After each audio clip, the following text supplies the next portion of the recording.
You're watching Last Minute Laura. Hey, don't forget to subscribe.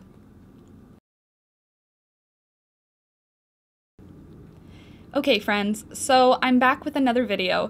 This one is the follow-up to that last one on the body pieces for the local buzz sweater. In this one, I'm going to be doing the sleeves. So I'm going to be doing these puffy yellow sleeves in this naturally dyed yarn. I'm using the yarn that I dyed in the previous video, which will be linked below. In the last video, we worked on the body, which we did in black and gray, and the links to all of the supplies that I used are in the description down below. Just as a little refresher, you're going to need yarn, of course. So for the sleeves, I used about 270 meters and then a little bit of the steel gray up near the top. So if you're making the sleeves, that's about how much you'll need. But in total, I did put the amounts just there on the screen. You'll also need some scissors, of course. You're going to need 2 different crochet hooks as well. I'm going to be using a 3.75 millimeter hook for the rib stitches around the cuff. And then I'm going to be using a 5 millimeter hook for the rest of the sleeve pattern. Some little extra bits that are useful for you are a yarn needle, measuring tape, and I'm also using my bullet journal to keep all of my notes in and to write down my steps and draw out my little pictures. Also, if you need gauge, I don't really understand it, so here's a little diagram of the gauge. So we're going to get started with a slip knot, like always, and then for the sleeve, we're going to chain 37. After that, double crochet in the 4th chain from the hook, and then double crochet across. At the end of that row, chain 2 and turn.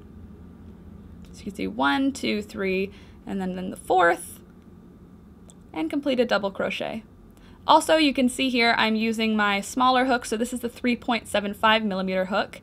It's going to make our cuff nice and tight, fitted. It looks cuter this way. But you could definitely use a 4 millimeter hook, a 5 millimeter hook. You don't have to change hook sizes. I just like the way that this really drew in the sleeves at the cuff. On my last stitch, I also weave in the tail end of the yarn. It's just an easy way to not have to weave in your ends later.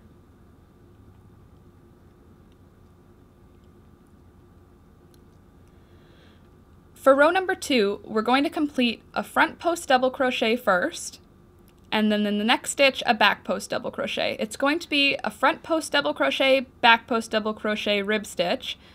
So we're going to repeat those 2 stitches all the way across, just front post double crochet and back post. If you don't know what those are, a link will be in the description for a more in-depth tutorial on those stitches. This is more just for the sleeve idea itself. At the end of that row, chain 2 and turn. Now we're on row number 3. We're going to back post double crochet in the first stitch and then front post double crochet in the next stitch. And we're just going to repeat that pattern all the way across.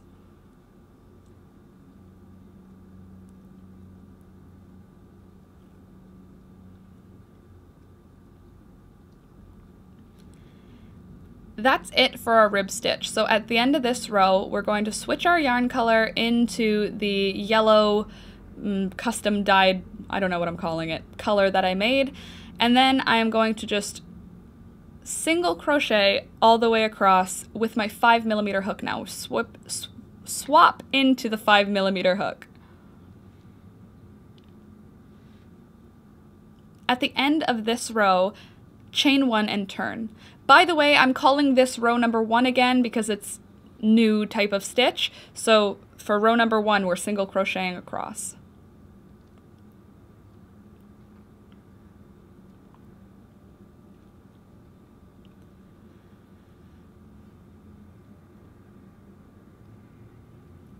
And now we're on row number 2. So for row number 2, we're going to single crochet in the first stitch and then 2 single crochets in the second stitch. And then 1 single crochet in the 3rd stitch, and then 2 single crochets in the 4th stitch, and we're just going to repeat that all the way across. So it's an increase, so 2 single crochets in 1 stitch on every other stitch all the way across. It's a mouthful, but once you get started, it's not so bad.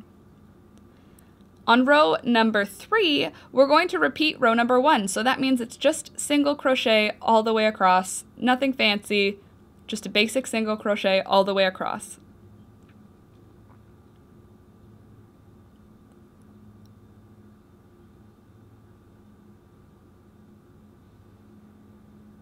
At the end of that row, chain 1 and turn.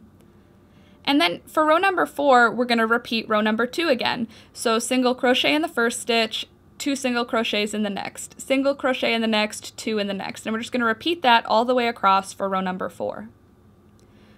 On row number 5, we're going to do the same thing we did for row number 1. So row number 5 is just a single crochet all the way across. For row number 6, we're going to repeat row number 2 one last time. So this means we're single crocheting in the first stitch, 2 single crochets in the second stitch, 1 in the next, 2 in the next, all the way across. We're just going to repeat that. So for row number 1 through 6, it's just moving between single crocheting each row and increase rows where we do 2 single crochets in every other stitch. Wow, that is a mouthful. Okay, so for row number 7 through row number 32, we are going to single crochet across in the one color. So for me, that's the yellow. I'm just going to be single crocheting all the way across for row number 7 through 32. You're going to see that the sleeve is super puffy though. We only did, let me see, 1, 2, 3 rows of increases, but the amount of fabric we actually got from those increases is amazing. I'm just zooming through it here because it's all single crochet. It's a super easy pattern. Also, can you see how beautiful this color is already looking? I'm so happy with it. The yellow is from onion skins, the pink is from avocado pits, and the greenish blue is from Concord grapes. Okay, so now we're on row number 33. For row number 33 and 34, we're still doing single crochets across. I'm just doing a color change here. So if you're not doing any color change, then you can just single crochet from rows 7 until row 34. But I'm doing a color change, so row 33 and 34, I'm going to do my single crochets in the steel gray. I don't know if I mentioned it, I did say I'm using custom dyed wool, but I'm using Briggs & Little Regal wool for this project, and I do have them linked below if you need to find them. Okay, and now after those 2 rows of single crochet, we're going to be on row number 35. For row number 35, we're going to single crochet into the first 4 stitches, and then after that, we're going to single crochet 2 together. And that's going to reduce our sleeve just a little bit. And when I single crochet 2 together, I insert the hook into the first, pull up a loop, insert it into the second, pull up a loop, and then I wrap around and pull through. So there's 1, 2, 3, and 4, and then on the 5th stitch, I'm going to single crochet 2 together. So loop in, and then pull them all through. And I just repeat that all the way across this row. Every 4 stitches, I'm going to single crochet 2 together, and that's just going to tighten down the sleeve just a little bit.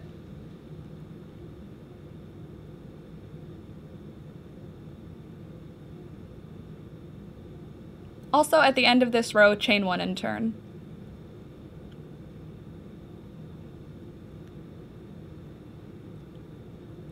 And from here on out, it's easy sailing. We're going to single crochet across from rows 36 all the way to row 44. We just needed that 1 decrease row to pull the sleeve in just a little to emphasize that puffy nature of the lower end of the sleeve. But from here on, single crochet across until your sleeve is as long as you want it to be. For me, that ends up being 44 rows total. Once you finish making your sleeve as long as you want it to be, cut your yarn, weave in your ends, and you'll be done. And just in case you're newer to crochet, here's a little bit of a close-up of what single crocheting looks like. So you just stick your hook in, pull up a loop, wrap your yarn around, and then pull it through. Easy peasy. If you're looking for a more in-depth tutorial on single crochet or basic crochet stitches in general, I'll link to some of my beginner-friendly crochet tutorials in the description down below. Also, if you're new to the channel, hi, welcome! I'm Laura, this is Last Minute Laura, and we're very happy to have you. Don't forget to subscribe if you liked the video. And leave a like if you liked it, it lets me know.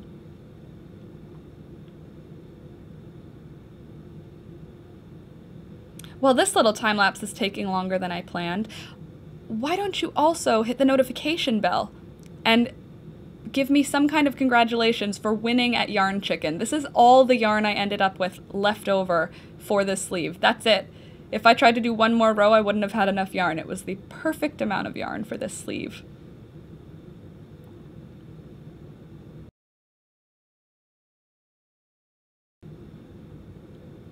Alright, so there is the finished sleeve, and don't forget you have to make two, which of course I did, and your sleeves are going to spread out like that, and then you'll have the front body and the back body, and pretty much this is the vibe we're going to go for the sleeve. But now it's time to put them together. So my back and front pieces have already been blocked, that's why they're a little bit flat looking, and you have to figure out which side is the front and which side is the back. So I'm just determining that the front side is where the bump, if you see on the rib stitch, we've got a little edge and then a bump on the top, but on the bottom we've got a bump and then a what would you call that, a crevice, and then another bump. So the back will have a bump first, the front will have a space first. I have other videos that make a little more sense of that, and I will link them below because this one is just for this sweater, how I'm designing it. So I'm going to weave in my ends. I lined up my body pieces with the right sides facing each other. So the front fabric sides, I have them facing each other. Weaving in my ends, cutting everything off so that it's nice and neat. And then I'm going to single crochet or slip stitch, whatever you like, the shoulder seams together. I'm using the black thread, the black yarn, excuse me, because the front piece of my sweater is the black side. Okay, so first I secure my yarn in just by looping it and completing one chain with the yarn, and that just hooks it into all of the layers. And then I'm going to slip stitch all the way across, which is just 10 stitches on each shoulder, and I'm going to do that to both shoulders, and that will just secure the shoulders together, and then we're going to do the sleeves.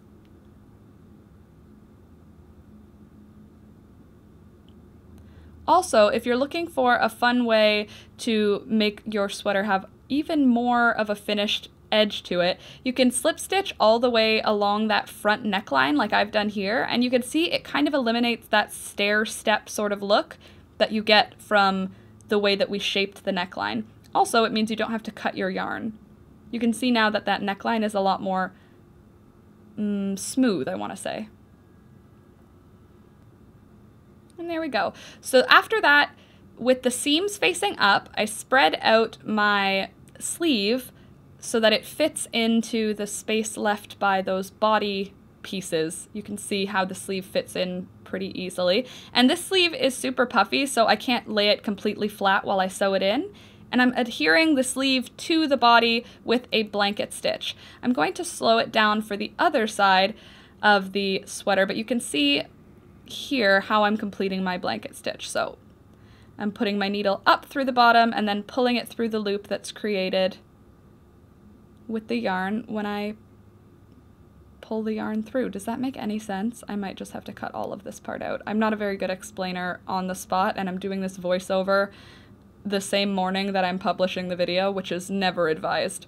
But you can see what a blanket stitch looks like from the outside. If you need better explanation on how I do my blanket stitch, I did make a tutorial video where I actually slowly go through the steps on how I put my sleeves onto my pullover, but I am going to just do that to the other side, the blanket stitch all the way around. I'm using the black yarn because I actually ran out of the gray yarn. I think I would have used gray, but what you'll see is that even though I used the black yarn, it's barely visible from the outside of the fabric. Also, if you see that my sweater isn't moving as I sew it together, that's due to those knit blockers that I have stabbed into the sweater there. Okie dokie.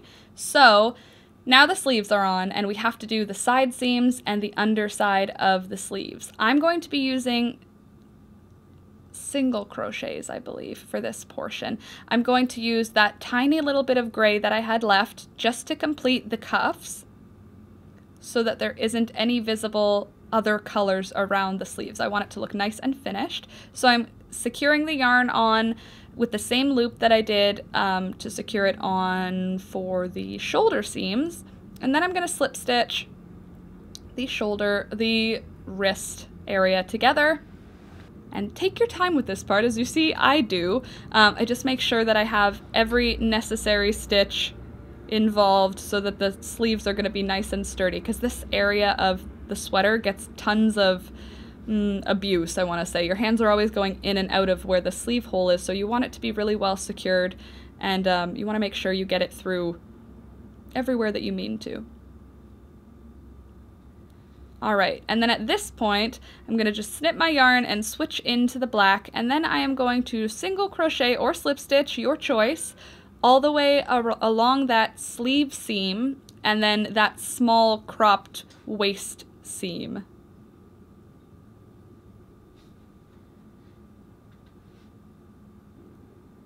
Also, as you can see, I'm using my 3.75mm hook for the assembly portion.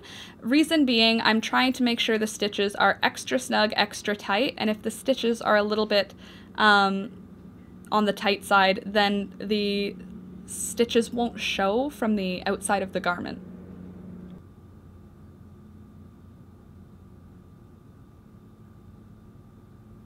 Then I did the exact same thing to the other side. Okay, so this is pretty much my last steps. The sweater is all put together now, and what I like to do at the end is just put a row of single crochets around the bottom waist line. I find it just secures off, I don't know, the bottom of the rib stitches nicely. It makes it look nice and finished and gives a nice purchasable vibe. I feel like it makes it look less handmade, a little more complete. Not that I'm going for not handmade, I love my handmade things, just a little more finished, let's say. And then I'm going to do the same thing around the neckline. So I'm going to attach my yarn and then do a row of single crochets all the way around the neckline, followed by a row of slip stitches all around the neckline. I switched back into the 5mm for the neckline area just because I want that area to be nice and comfortable and loose. It doesn't need to fit in. So here is a little close-up of what we have at the end. You can see the beautiful color that the sleeve came out, which I'm so happy with, and how the black and the gray work pretty well with that yellow. I love how tight these single crochet stitches look, and I think that it really finished well. So now, what I'm really excited to show you is the final sweater. Da da da da da da da. Here she is, the Local Buzz cropped pullover. I paired it with some leggings just because I thought it was city chic, you know, that whole vibe. It was freezing out this day, so I'll let you know I had to pull off my big coat for these shots to get you these steamy shots by the microbrewery downtown. But I love the sweater. I love how it turned out. I love the crop. I love the neckline. When you pull it up high in the front, you get a little bit of a dip in the back. You can see the sleeves are super puffy, and I'm really happy with it. So I really hope you guys liked this video. If you did, don't forget to subscribe. I put out a new video every Tuesday and Friday. Thanks so much for watching. Bye!